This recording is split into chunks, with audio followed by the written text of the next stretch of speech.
Jean-Yves Sayag a deux armes. Sa gouaille et son téléphone portable. Ce Marseillais est en guerre contre les décharges sauvages. C'est quoi ça? Sans déconner. Comment on peut vivre comme ça en 2018? Oh, c'est la fin du monde ou quoi? Non mais sans déconner. Il y a quoi, 3 mètres de hauteur?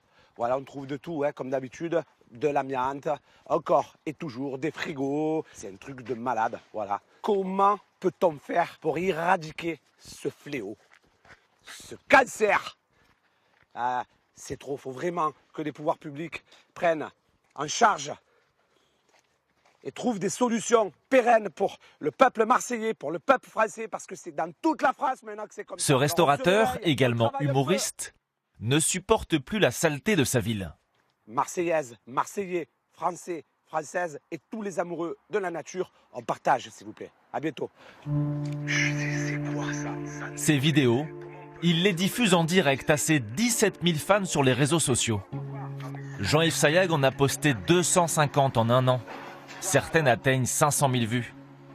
Été comme hiver, il épingle les nouvelles décharges. Aujourd'hui, j'ai une très grande nouvelle à vous annoncer. Voilà, là, vraiment, il y en a marre. Regardez-moi toute cette amiante là. Vous savez que là, une petite particule comme ça, c'est plus fin qu'un cheveu. Avec le vent. Ça, eh oui, le Mistral à Marseille. Bingo, j'ai le pneu qu'il vous faut. Le camion s'arrête un peu plus haut. Il se met en arrière, il bême et il part. Ni vu, ni connu. Il va même jusqu'à filmer les pollueurs en flagrant délit.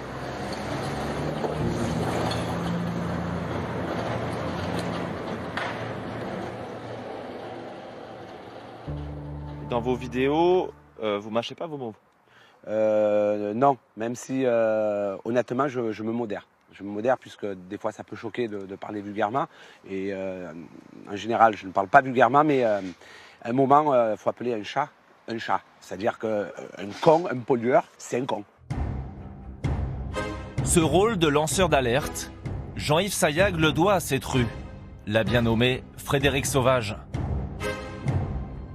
En plein Marseille, sur 200 mètres de long, des tonnes de gravats, des vieux meubles ou des pneus. Un immense dépotoir nettoyé chaque mois aux frais du contribuable, puis de nouveau souillé par les entreprises du BTP ou des particuliers.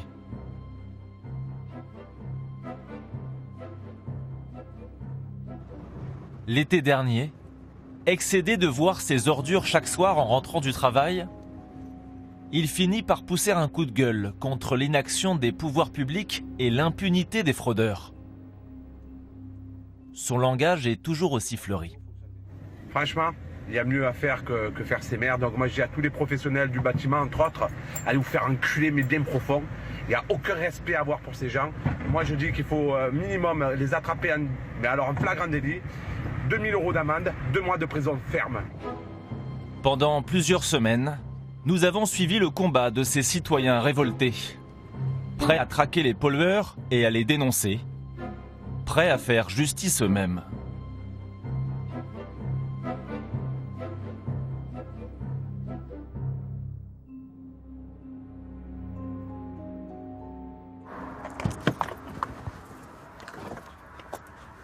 Un an après sa première vidéo, et malgré toutes celles où il interpelle les pouvoirs publics, rien n'a changé. Le boulevard Frédéric Sauvage est toujours aussi sale. Alors, le vidéaste anti-déchets a décidé d'agir.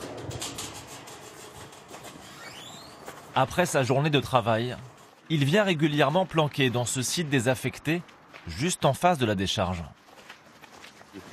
Voilà, là j'ai une belle vue là. Il est là, on se met là. Plutôt que de se filmer, il veut prendre les pollueurs et leurs camionnettes en flagrant délit et diffuser la vidéo sur Internet.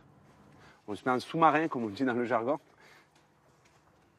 Voilà, donc le but, c'est même pas de la délation, parce qu'on ne montrera pas les plaques, on ne montrera rien, mais on montre que ça existe et on montre justement comment ils fonctionnent et comment on pourrait faire pour les attraper. Ah, peut-être quelque chose. Fausse alerte. La prochaine, c'est la bonne. C'est pas un peu risqué pour vous? À vrai dire, je me pose pas trop la question. Un jour, j'en ai attrapé un, j'ai dit, mon frère, tu arrives à te regarder dans la glace? J'ai dit, non, c'est pas bien ce que tu fais. En parlant avec eux, il me dit, non. J'ai dit, ramasse-les, je te laisse 2 heures, sinon la vidéo, je vais au commissariat. Bon, il a levé, et je sais qu'il est parti le jeter ailleurs. Cette fois-ci, il a fait chou blanc. Mais il y a quelques jours, Jean-Yves n'a pas eu peur d'aller interpeller directement un artisan indélicat en train de déverser de la terre en pleine rue. C'est bien de jeter là? C'est très bien. Très très bien. J'ai filmé par 2 caméras, mon ami. Bravo. J'ai filmé, mon ami. Avec ses vidéochocs, Jean-Yves veut prouver qu'il serait facile d'identifier et de verbaliser les coupables. Quitte à prendre quelques risques. Ah, c'est chaud. Il faudrait des gars, en fait. Ah, j'ai une vue imprenable. Après avoir découvert cet endroit, il a eu l'idée d'y installer une caméra cachée, directement braquée sur la rue. Ben voilà, donc là, elle est dissimulée. Là, ça te fait du premier poteau au deuxième, 60 mètres. C'est-à-dire qu'en plein milieu. En plein milieu. 2 jours comme de nuit, elle va filmer les allées et venues des fourgonnettes. Le Marseillais aimerait convaincre les pouvoirs publics que la vidéosurveillance réglerait le problème.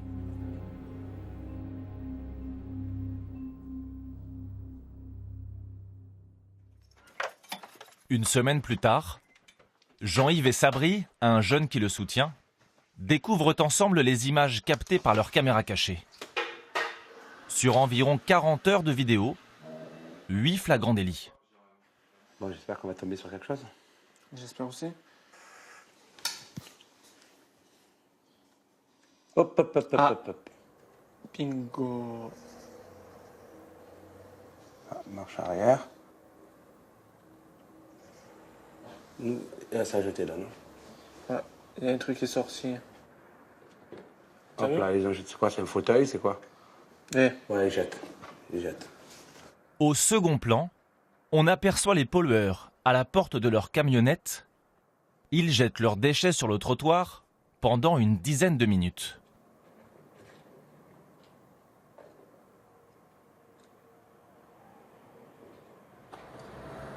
Des dépôts illégaux à la vue de tous, y compris en plein jour.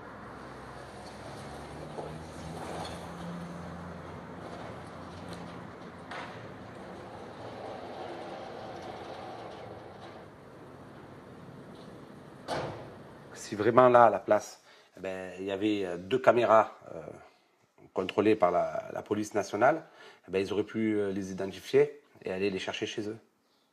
Nous, on n'est pas homologués.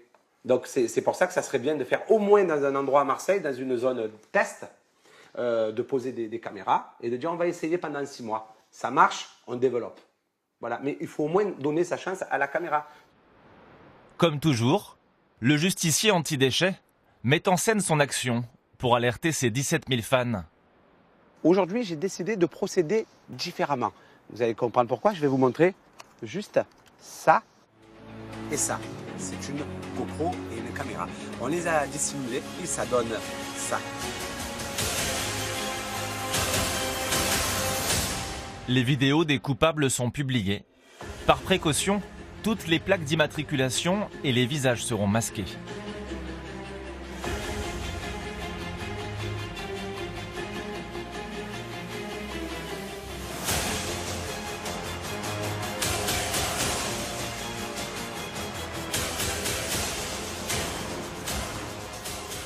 En un an, Jean-Yves a parcouru 10 000 km dans la région de Marseille pour traquer les décharges sauvages.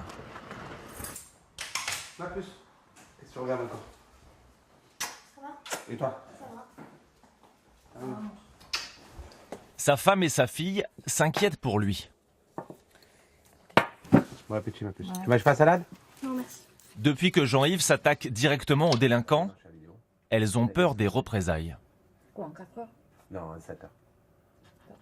Ils ne s'arrêtent pas, les rendez-vous, les vidéos, les nettoyages. Bon, c'est très beau, hein, ça cause, j'adore. Hein. C'est très très beau ce qu'il fait. Hein. Vous comprenez ce qu'il fait? Complètement. Mais nous, pour la famille, c'est dur. Parce qu'il dénonce des gens. Il dénonce des gens. C'est pas bien ça. Non. Pourquoi? Parce que je veux pas qu'ils prennent de risques. Non, je dénonce personne, juste je montre, je montre, mais je dissimule. C'est pas le mot dénoncer, juste je veux ouvrir les yeux des pouvoirs publics en disant voilà, je fais des vidéos, si moi je les fais, vous pouvez les faire aussi, quoi. Je suis pas tranquille. Hein. On est à Marseille. Ça fait peur.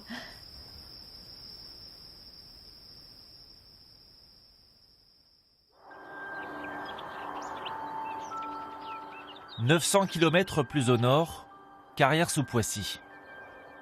En pleine nature, voici la plus grande décharge sauvage de France. On pourrait croire à un raz-de-marée, comme si une énorme vague de déchets avait enseveli 40 hectares.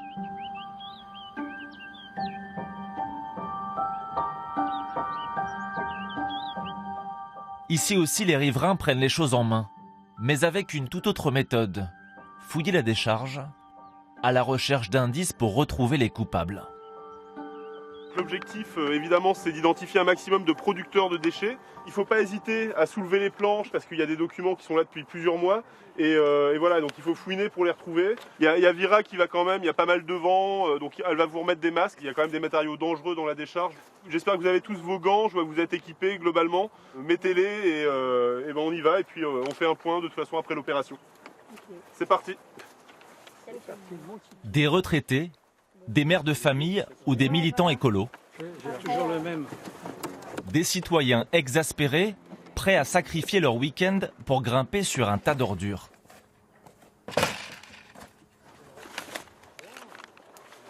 En équilibre, sur 2 mètres d'épaisseur. Ouah. Alban Bernard habite à 500 mètres de là. Oh là là là là là. C'est l'un des premiers à avoir dénoncé le scandale. Ça m'exaspère, je vais péter un câble. Au milieu de tout ça, un aspirateur. De la moquette. De la moquette. Quand je vois des gravats comme ça, dans des sacs, c'est que du BTP, ça. Hein. En 10 ans, 8000 tonnes ont été illégalement déversées sans que personne n'arrête ce désastre. Du béton, de la laine de verre et, plus grave, des tôles pleines d'amiante. Franchement, si je chope les mecs qui font ça, franchement, mais faudrait leur mettre le nez dans cette merde. Normalement, ces gravats auraient dû être triés, puis déposés dans une déchetterie. Le comble, c'est qu'il y en a une à 200 mètres à peine. Mais elle est payante.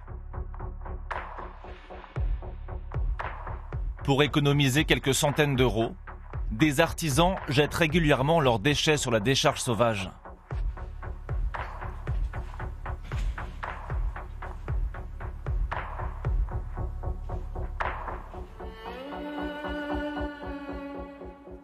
Les riverains ont interpellé les maires, les députés, le préfet.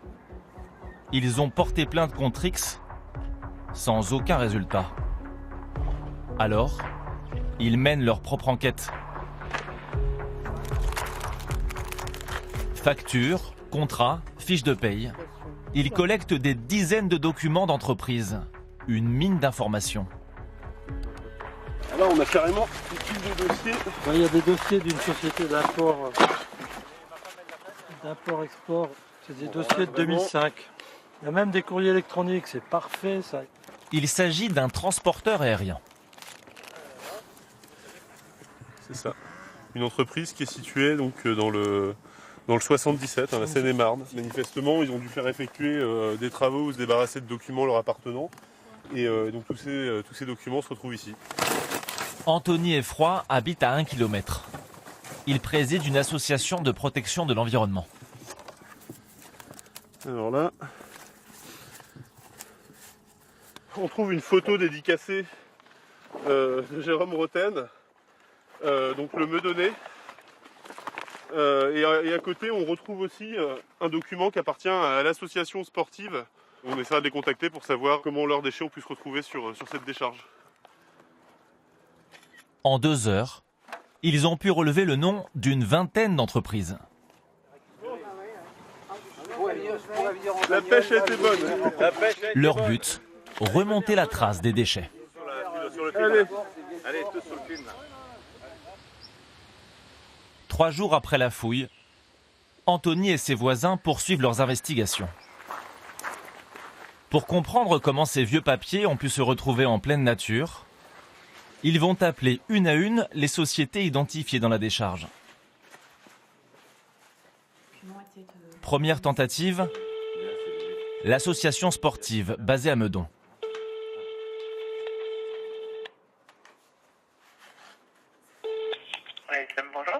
Oui, bonjour madame, je suis Anthony Froid, je suis président d'une association de protection de l'environnement dans les Yvelines. On a une immense décharge qui s'est créée là dans les derniers mois. On a retrouvé des photos dédicacées d'un footballeur, je crois Roten de mémoire. On a retrouvé des échanges de courriers. Où est-ce que vous avez trouvé ça? Sur une décharge sauvage à Carrières-sous-Poissy. À Clairières-sous-Poissy? Oui, dans les Yvelines.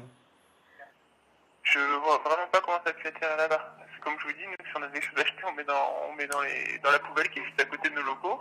Est-ce que vous, à votre connaissance, il y a eu des travaux qui ont été réalisés dans les mois dans les derniers mois? La ville est encore en travaux sur le stade René-le-Duc. D'accord. Anthony veut savoir s'il y a eu des travaux, car il soupçonne le prestataire chargé de débarrasser les gravats du chantier d'avoir fraudé. Au lieu d'aller dans une décharge homologuée, a-t-il jeté illégalement les déchets de l'association sportive dans le dépotoir de Carrières-sous-Poissy? Si vous aviez par exemple le nom d'un prestataire ou si des travaux vous reviennent, voilà, n'hésitez pas à nous faire un petit mail ou à me rappeler pour m'en informer. Ok. Très bien, très bonne journée. Merci beaucoup. Au revoir. Vous aussi. Au revoir. Là, est-ce que vous n'avez pas l'impression de faire le travail de la police, mais sans les moyens et la méthode de la police? Nous, on fait ce qui nous semble être utile, et au final, on se retrouve à effectivement faire un travail d'enquêteur parce qu'il y a une nécessité. Voilà, il n'y a pas le choix, parce qu'on sent bien que si on le fait pas, c'est des mois de perdu, et pour le coup, aujourd'hui, il y a quand même des risques importants pour l'environnement, quoi. Vous avez des substances chimiques qui s'écoulent dans les sols. C'est pour ça qu'on estime qu'il y a une urgence vraiment aujourd'hui à ce que les responsables soient identifiés et puissent passer devant la justice. Deuxième société ciblée, l'entreprise de transport aérien. Leur prestataire est situé dans le Val-de-Marne. Chaque mois, il vient chercher leur benne de détritus. Le gérant a-t-il déversé ses déchets dans la décharge sauvage? Vous venez vider leur benne? Oui, réponse oui. Réponse oui. Comment est-ce que, entre le moment où ils mettent les dossiers dans cette benne et le moment où vous êtes censé normalement assurer la gestion de ces déchets, ils se retrouvent... Je vous arrête, monsieur. Oui, monsieur. Je vous arrête. Parce que c'est très compliqué. On est doublement certifié, on va en centre d'incinération, en centre d'enfouissement, en centre de valorisation. Ça fait plus de 20 ans qu'on fait ce métier, c'est le premier coup de fil que je reçois. Ah, je comprends bien, mais je comprends. Après, si vous voulez, moi, ma question, et vous pouvez peut-être... Je comprends aussi ce que vous me dites. Comment est-ce que ça peut se produire? Vous avez peut-être des sous-traitants, vous aussi, de votre côté, non? Non, réponse non. Vous n'avez pas de sous-traitants? Moi, réponse non. Pas vraiment convaincus par cette réponse, les riverains n'en restent pas là. Ils décident d'aller rencontrer directement le patron. C'est ça, à droite. Quitte à faire 2 heures de route après leur journée de travail. Façon détective privé, ils viennent interroger le prestataire à la recherche de preuves. Pour ne pas perturber leur enquête, nous les suivons en caméra cachée. Bonjour, Anthony Froid, je suis président d'une association de protection de l'environnement dans les Yvelines. Vous êtes des spécialistes du retraitement de déchets, certifiés. On peut imaginer quand même qu'à un moment, il y a une responsabilité au moins morale. Si vous voulez, nous, on n'est pas des flics. Vous pourriez nous aider là dans cette démarche? D'accord. Oui, l'idée, c'est de vous accompagner dans ce sens-là, de vous montrer que nous, notre bonne foi, notre transparence aussi à ce niveau-là, Bon, en tout cas, c'est sympa d'être... Bah, je vous suis, oui, excusez-moi. Le gérant se montre tout de suite coopératif. Il va chercher les documents attestant de chaque passage de ces camions à la déchetterie. Tous nos enlèvements donc, ils sont classés par type de client. Et on a, voilà, À chaque fois, c'est le nom, le nom du client, la ville, la date d'intervention. Anthony veut voir les bordereaux correspondant aux déchets de l'entreprise de transport aérien. Il s'est procuré les dates d'enlèvement des bennes. Alors on en a 3 de factures. Donc on a le 6 décembre, on a le 1er novembre et le 18 octobre. Enlèvement benne, le 18 octobre. Ah ouais, on a déjà le 6 décembre. D'accord. Donc l'échange de la benne 30 mètres cubes. Le gérant ne retrouve qu'un seul bordereau.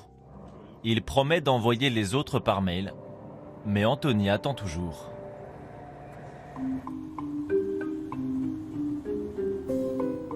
Les citoyens enquêteurs partent aussitôt sur la piste des déchets de l'association sportive de Meudon. Elle leur a fourni l'adresse du transporteur de bennes. Cette fois-ci, Anthony va devoir se montrer plus combatif. Le patron ne supporte pas d'être soupçonné de fraude. Il s'énerve. Moi, j'ai tout vidé avec des bons. Donc, j'ai rien à me reprocher. Non mais, monsieur, moi j'entends bien. J'ai assez de soucis. Je peux encore m'embêter avec ça. Mais j'ai rien à voir. Monsieur, vous énervez pas?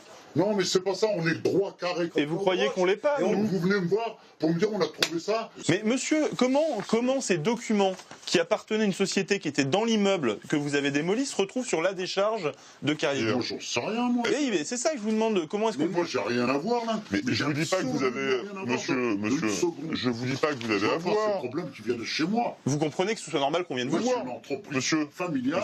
Je peux pas foutre ma boîte en l'air pour de la merde comme ça. Vous comprenez que c'est normal que je vienne vous voir? Le chef d'entreprise nie tout en bloc, mais ne fournit aucune preuve. Impossible d'aller plus loin, mais Anthony garde espoir. Malheureusement, nous, on a des petits moyens, donc on apporte nos petits moyens dans l'affaire. Bon, il se trouve qu'avec ces petits moyens-là, on a l'impression d'être plus efficace que les administrations qui sont concernées depuis des années par ce problème ou par les services de police. C'est un peu regrettable. Maintenant, peut-être aussi que notre action, elle va sensibiliser l'État et le gouvernement justement à prendre en compte cette problématique des déchets et vraiment répondre avec des mesures efficaces, ce qui aujourd'hui n'est pas le cas. Les éléments de leur enquête ont été transmis à la police et versés au dossier judiciaire.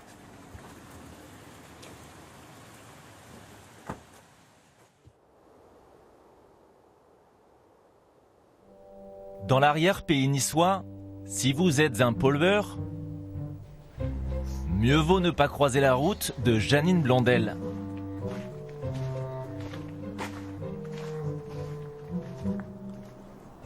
Du haut de ses 80 ans, sous ses airs de petite mamie tranquille, Janine coopère régulièrement avec les gendarmes pour traquer des gros trafiquants de déchets. Ce matin-là, elle débarque à l'improviste sur un vignoble bio. Des voisins lui ont signalé un balai incessant de camions remplis de terre suspecte. Elle est en pleine enquête.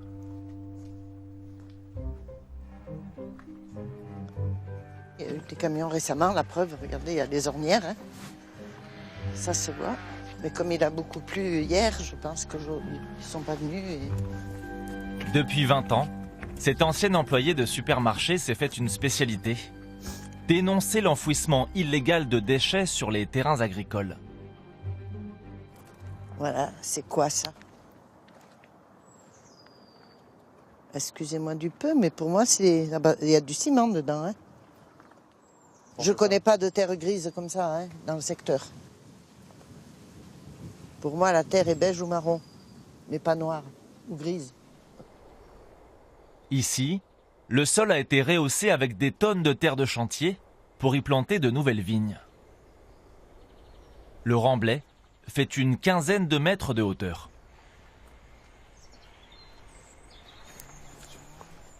Méticuleuse, la retraitée inspecte tout le domaine à la recherche de déchets toxiques. Mais ça, c'est des piliers de béton. Ce qui prouve bien que c'est bien du BTP. Mais alors qu'elle quitte les lieux, Janine tombe sur le propriétaire. Bonjour, monsieur. Elle ne se démonte pas. On est venu un petit peu voir le déblai, là. Mais pourquoi vous venez comme ça? C'est un chemin communal, hein? Non, ici, c'est un chemin privé, je suis désolé. Ah, et le chemin communal, il est où? Il est là-bas au fond. Ah, ce morceau-là ne fait plus partie? Ah, il n'a jamais fait partie. Ah, je savais pas. Donc vous êtes sur une propriété privée. Qu'est-ce que vous venez faire dans ma propriété? On a voulu voir tous ces déblais. Dès qu'elle aborde le sujet du remblai, le ton monte très vite. Vous connaissez, n'est-ce pas? Il y a de tout dedans. Du fer, du carrelage, du béton. On ne peut pas dire qu'il y en a 0%. Ah ben justement, je voudrais ça, qu'il y en ait 0%. On surveille le maximum. On surveille le maximum. Je suis désolée, moi, si vous plantez des vignes là-dessus, je suis bien obligée de le dénoncer, en sachant ce qu'il y a dedans. On va demander des carottages, bien sûr. Hein, la loi, c'est la loi, c'est pas moi qui l'a fait. Faites-le, mais c'est pas moi qui l'a fait. Le vigneron affirme avoir été démarché par une entreprise du BTP. Tant pis, ça sera la mort du vignoble. Elle cherchait à se débarrasser de tonnes de terre de chantier. Si cette terre est propre, c'est légal. Ce service, proposé gratuitement, était une aubaine pour l'agriculteur. Ça a toujours été comme ça depuis des années. Chaque fois qu'il y a des petites entreprises qui ont des chantiers où vous enlèvent de la terre, ils ne savent pas où la mettre. Je leur dis, si c'est de la terre et pas autre chose, vous nous l'amenez, on va combler. Ils ne veulent pas payer les décharges et donc ça les arrange. Et moi, ça m'arrange aussi dans le sens où je vais pouvoir faire quelque chose avec. Dans ma tête, c'était fabuleux parce que si je devais le faire moi, même moi, si je devais le faire en payant, je ne pourrais pas. Ça coûtait trop cher. Ah oui, c'est ça le problème. J'ai peur que vous vous soyez laissé plus ou moins piéger. Janine suspecte une fraude et veut alerter les gendarmes. L'entreprise de terrassement aurait dissimulé des déchets polluants dans la terre.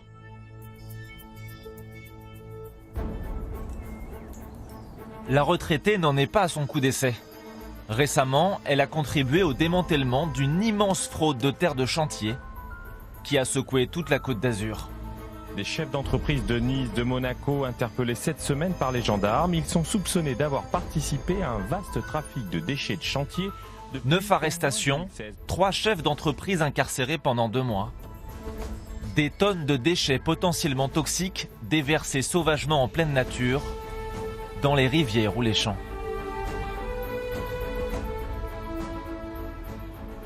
C'est grâce à un signalement donné par un voisin que Janine a pu faire progresser l'enquête. Et toi? Ouais. Il faut que je passe te voir. Dans la région, tout le monde connaît son combat. Alors, elle s'est constituée un vaste réseau d'indicateurs. Ses voisins lui envoient des photos, des renseignements dès qu'ils ont des soupçons, des informations qu'elle partage avec les gendarmes. D'ailleurs, elle les appelle à propos de l'affaire du vignoble bio.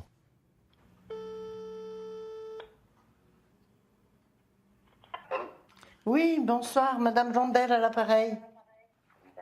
Je vous appelle parce que je viens de monter, j'ai vu monsieur. Voilà, donc je voulais vous tenir au courant de ce dépôt de déblai. Voilà, hein? On a discuté un bon moment. Il dit toujours pareil. Il dit toujours pareil. Oui, il dit qu'il est bon et que c'est lui qui est puni dans l'histoire, qui ne s'attendait pas à ça. Bref, bon, vous le savez, hein? Oui, voilà, c'est comme ça. Le combat me motive, me tient debout, en fait, et fait travailler mes neurones. Et vous revendiquez ce côté un petit peu coup de poing Je le revendique, oui, je le revendique, même si on me le reproche quelquefois. Bah oui, il y en a qui me le reprochent, bien entendu, je suis dérangeante. Donc... On menace parfois ça m'arrive, comme à tout le monde. Et oui, bien sûr, normal. Qu'est-ce qu'on vous dit? Oui, vous feriez bien de vous calmer, ça risque de mal tourner, ou des gentillesses de... Mais ça ne va jamais plus loin. Hein. Des gens du BTP? De BTP ou autre. Ça ne va jamais plus loin. Je pense que mes cheveux blancs et mon âge font que... ils se méfient un petit peu, puis ils ont compris à qui ils avaient affaire. Une semaine plus tard, Janine retourne au domaine viticole. Elle vient d'apprendre que ce dossier est peut-être lié au vaste réseau de trafiquants tout juste démantelé. Désolée d'être à la bourre comme ça. Mal. Ce jour-là, le maire de la commune et un policier municipal accompagnent la retraitée. Ça va. Ça va bien? Bonjour, ça va bien? Et vous? Ça va. Janine vient prendre des nouvelles du vigneron, visiblement secoué par toutes les conséquences de cette histoire de terre de chantier. Vous lui en voulez, Madame Blondel, d'être venue un petit peu vous enquiquiner là, il y a 10 jours? À ce niveau-là, oui.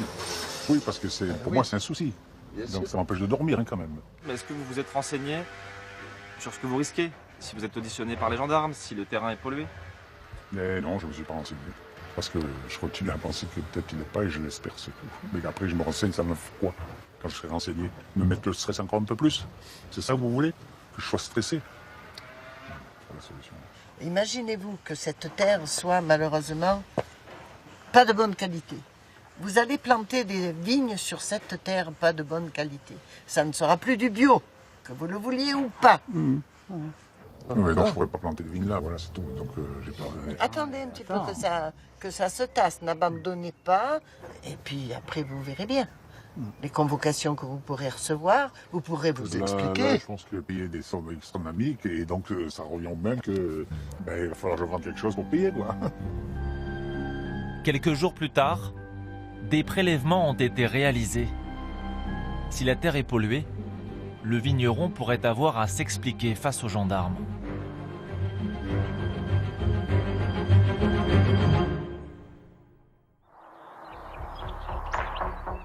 À Carrières-sous-Poissy, les choses bougent un peu. Viens, écoute. Le maire et les députés du coin sont en visite au milieu des ordures. Ils participent à un groupe de travail sur les décharges sauvages. C'est l'occasion pour Anthony de laisser exploser sa colère. Ça fait un an, aucune réponse de personne. On a ce groupe de ni travail. Vous, ni monsieur le maire, ni le préfet, personne n'a répondu. La meilleure Pourquoi réponse d'un politique, c'est l'action. L'action. Et on n'est Ben, pas on la dans voit, l'inaction. l'action. Regardez l'action. On n'est pas Regardez dans l'action, l'inaction. monsieur le maire. Oui, celle-là, Vous la on voyez, n'est pas l'action. dans l'inaction. Regardez votre On ne action fait où que elle est. ça à s'occuper de ce dossier-là aujourd'hui. Les élus affirment que le nettoyage du site pourrait commencer en septembre. Les riverains attendent de le voir pour y croire.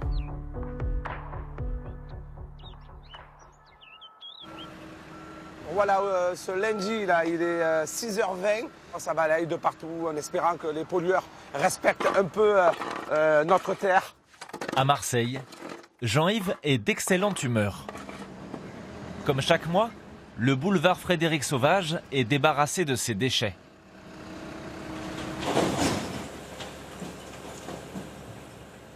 Il va y aller, hop là. Mais attention. surtout, les pouvoirs publics ont subitement décidé d'installer des blocs de béton pour empêcher les camions de décharger sur le trottoir.